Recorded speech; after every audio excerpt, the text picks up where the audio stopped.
Welcome to Grounded is the New Sexy. I'm Christy Little, and this is a podcast for women who are done with a version of themselves that performs being fine. We talk about what it actually feels like to come home to yourself. The kind of grounded that isn't small or careful, but is the most alive and magnetic thing you can be. Every episode is a transmission as much as it is a conversation, and I'm really glad you're here. Let's go.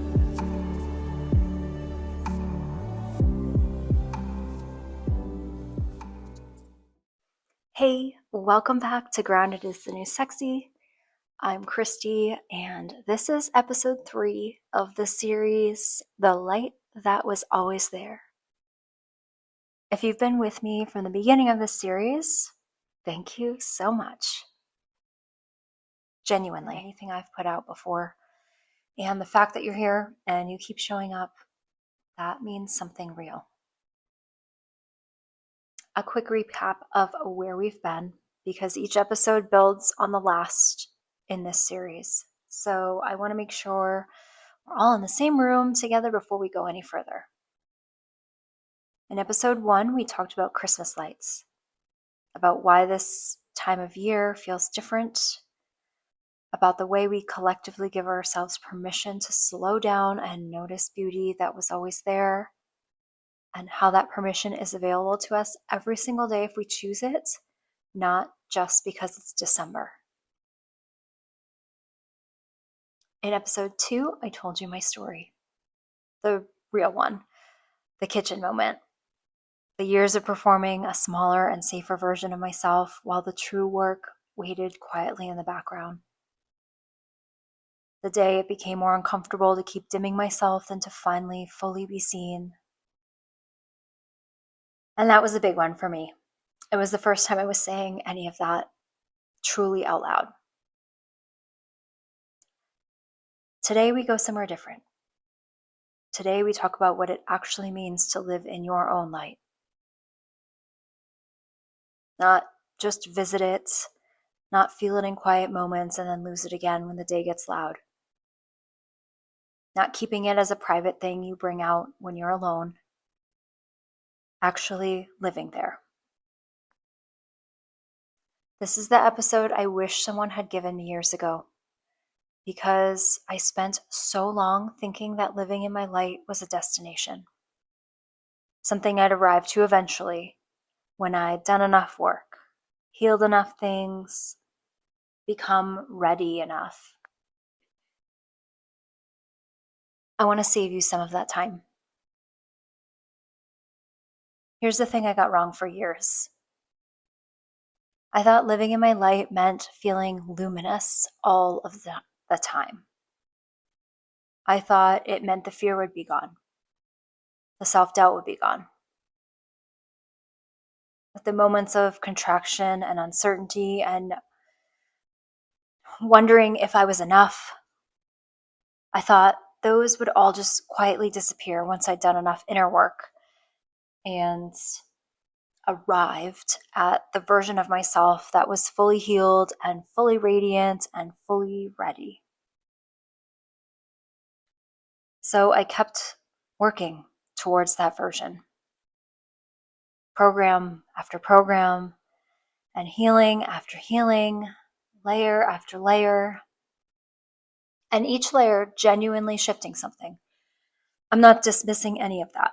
The work was real and the shifts were real, but the destination kept moving because the destination doesn't exist. The version of you that never contracts or never doubts or never dims, that version isn't enlightened. And she's just not human. Living in your light doesn't mean the darkness never comes. It means you stop being surprised by it. You stop treating every contraction as evidence that you failed. Every moment of doubt as proof that you're not actually as far along as you thought. It means you know the light well enough to find your way back to it. And quickly, without drama, without needing the whole spiral to complete before you're allowed to feel okay again. That's it. That's the whole thing. It's not permanent luminosity, just a reliable way home. So, what does living in your own light actually look like in practice? Because I think we have this idea that it's very elevated and mystical and removed from ordinary life, that it happens in meditation or maybe on retreats or in sacred spaces specifically designed for it. And it can happen there, but that's not where it lives. It lives in the ordinary. It lives in the decision to light a candle before you sit down to work, the choice to make the tea slowly instead of rushing it, the moment where you open the blind and actually look at whatever light is coming through instead of just registering it peripherally on your way to the next thing. It lives in the way you set up your creative space, the way you begin your day, the small, consistent acts of treating your own life as something worth noticing.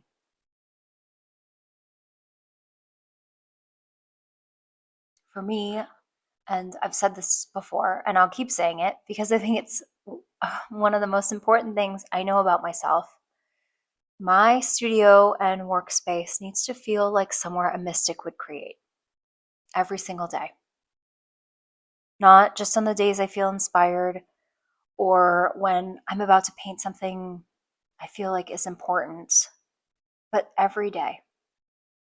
Because the work I make requires me to already be in the frequency I want the work to carry. And that frequency doesn't switch on automatically. I have to choose it on the daily through small intentional acts that tell my nervous system that we're here in this now moment and we are present and we are allowed to be in this. Living in your light is a daily choice, and it's not a dramatic one, and it's not even a hard one once you've practiced it enough. It's just a consistent, quiet, devotional choice. Today, I choose to notice. Today, I choose to inhabit rather than perform. Today, I choose to be in the frequency rather than rushing past it. That's the whole practice. Now, I want to talk about what gets in the way of this, because it does. And I want to be honest about this rather than glossing over it, because I think one of the most unhelpful things spiritual content does is make it sound like once you've had an awakening or like a kitchen moment like me or the realization, it's all relatively smooth from there. You just have to remember and choose and it flows. But it doesn't always flow. Sometimes you choose it beautifully for a week and then life happens and suddenly you're back in the old pattern before you've even noticed you've left. You're rushing through mornings again. You're moving through your days efficiently and productively and not stopping to look at anything for longer than a second. Performing the palatable version again because the situation seemed to require it. And then you notice. And then comes the part that I think is actually the most important practice of all. You don't make it mean anything. You don't use it as evidence that you're not actually as healed as you thought, or that you're always going back to default, and that the light isn't really yours to live in. it was just a nice place to visit. None of that. You just notice and come back without the story and no spiraling, without any punishment. Because here's what I've learned about the light. It doesn't require you to be perfect to live there. It doesn't have conditions. It doesn't lock you out when you forget and then remember again. It is extraordinarily patient. It was there before you noticed it, and it will be there when you find your way back every single time. The practice isn't about staying perfectly in the light. The practice is shortening the distance between the forgetting and the remembering. And that's it. And I want to talk about the body for a moment, because I think this is where so much of the conversation about living in your light goes wrong. We talk about it as though it's a mental shift, a perspective change, something that happens in the mind when you think about yourself differently. And yes, the mind is involved. Of course it is. But the mind alone cannot hold this. The body has to be involved. Because your light, your particular frequency, the specific luminous thing you are, it doesn't live in your thoughts. It lives in your chest, in your belly, in the warmth that moves through you when you're present and fully yourself and not performing anything for anyone. And I know you know what I'm talking about. And I know that you've felt this before. Maybe it's only been in flashes, maybe only in particular moments, but you know it because it feels more like you than anything else does. And that is not a coincidence. That's your actual signal, your actual frequency. The thing that is irreducibly, unmistakably you underneath everything else. And the way you learn to live there isn't by thinking about it more clearly. It's by learning to recognize it in your own body. By learning what it feels like physically to be in your own light versus performing your way through the day. For me, it lives in my solar plexus. There's a specific quality of openness there and a particular warmth when I'm in it, and a particular kind of tightness, a held quality when I've drifted out of it. I use those physical signals as my compass now, not my thoughts. Not whether I've ticked all the right boxes or said all the right things or done enough to earn it.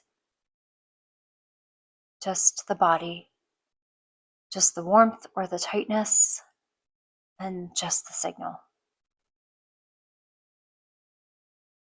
Where does your light live in your body? If you don't know yet, that's okay.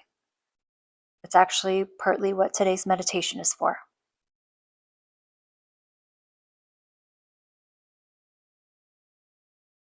I want to say something that I'm aware might sound unusual, and I'm going to say it anyway because this is the actual thing. Your light is not just for you. The specific frequency you carry and the particular luminous thing that you are when you're fully inhabiting yourself rather than performing a safer version, that is a transmission. And it goes out into the world. And I don't mean metaphorically, I mean literally.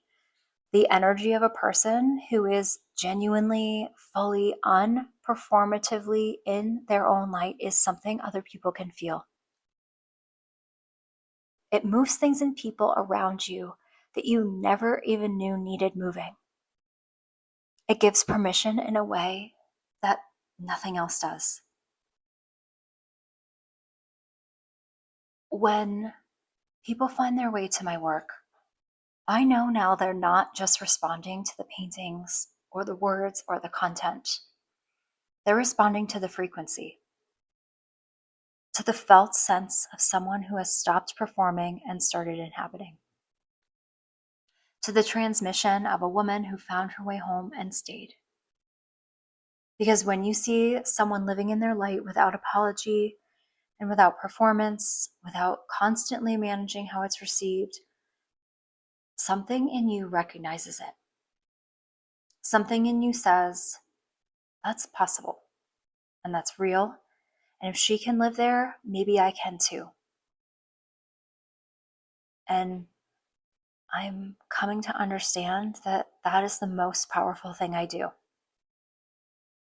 Not the channeling, not the clairvoyance, not even the paintings themselves, as much as I love them and I love creating them. It's being brave enough to share the transmission of a woman who chose to come home to herself. And here's the thing I want you to really let land. You carry that same transmission.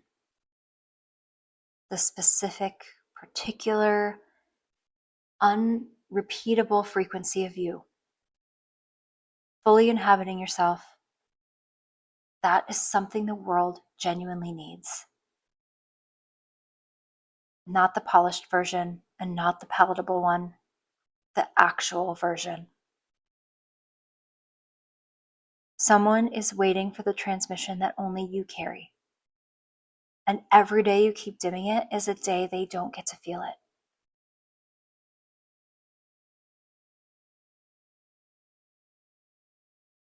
Let's close with a practice. This one is about finding your light in your body. And not as a concept or something beautiful, but like a physical felt reality that you can come back to anytime. So if you are not driving, find somewhere comfortable. And if you are driving, please save this for later. Place both feet on the floor and let your hands rest open in your lap if that feels right, with your palms facing up. Take a slow breath in, slow and full, and let it go. And again, let the exhale carry anything you are holding on the way in.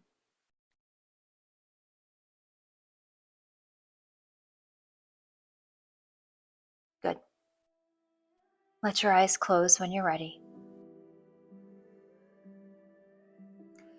I want you to bring your attention into your body, not your thoughts or your to-do list, not what happened earlier or what's coming later. Just the body, just this moment. Start with your feet on the floor and feel the ground underneath you. Solid, real, present. Let that groundedness move up through your legs, your hips, your lower belly.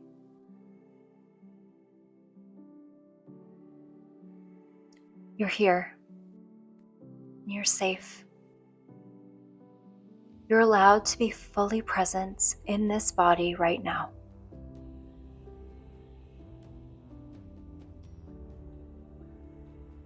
Now bring your attention to your chest. And I want you to imagine, or just maybe allow, a warmth there, right in the center. An ember. Quiet and steady and completely yours.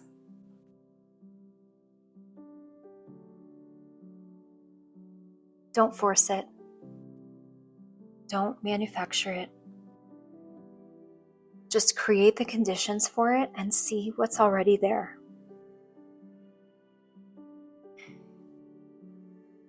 Maybe it's small. Maybe it's barely there, like a flicker right now. And that is completely fine. Small and real is worth infinitely more than large and performed. Just notice what's there.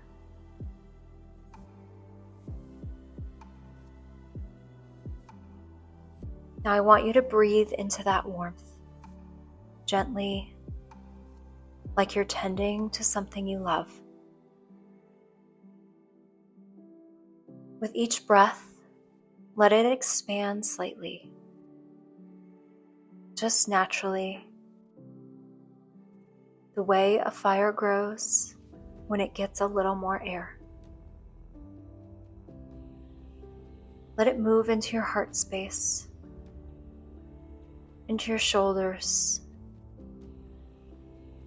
down into your belly. This is your frequency, your actual signal, the specific luminous thing that you are when you stop performing and start inhabiting. It lives here, in the body, in this warmth. It was here before you knew what to call it. It will be here long after today.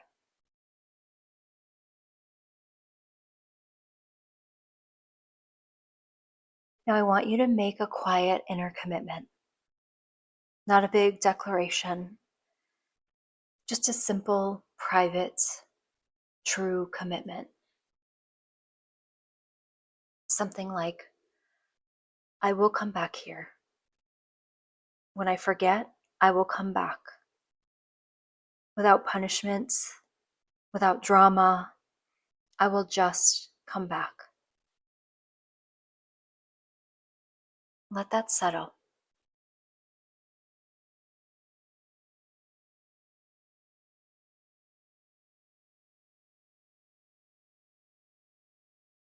Take one more breath into the warmth.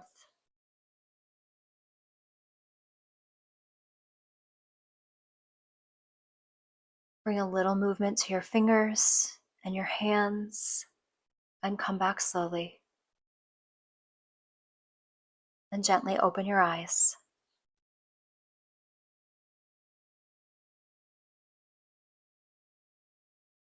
Living in your light isn't about becoming something new. It's about returning to what was always there.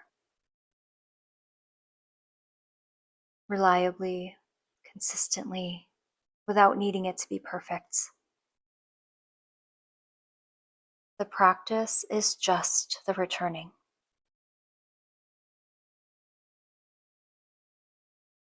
Next week is our final episode in this series, and it might be my favorite one. We're talking about coming home, about what it looks like to build a life, like a real daily life inside the frequency of your own light. Not where we just feel it in meditation or sacred moments, but like actually build it into the structure of how you live. I'll see you then. And if this episode landed somewhere real for you, let me know. I genuinely love hearing from you. A comment, a message, a voice note, like whatever it is all welcome. You are made of light. Come home to it. Grounded is the new sexy. Always. Before you close this, take one breath and notice if anything shifted, even slightly.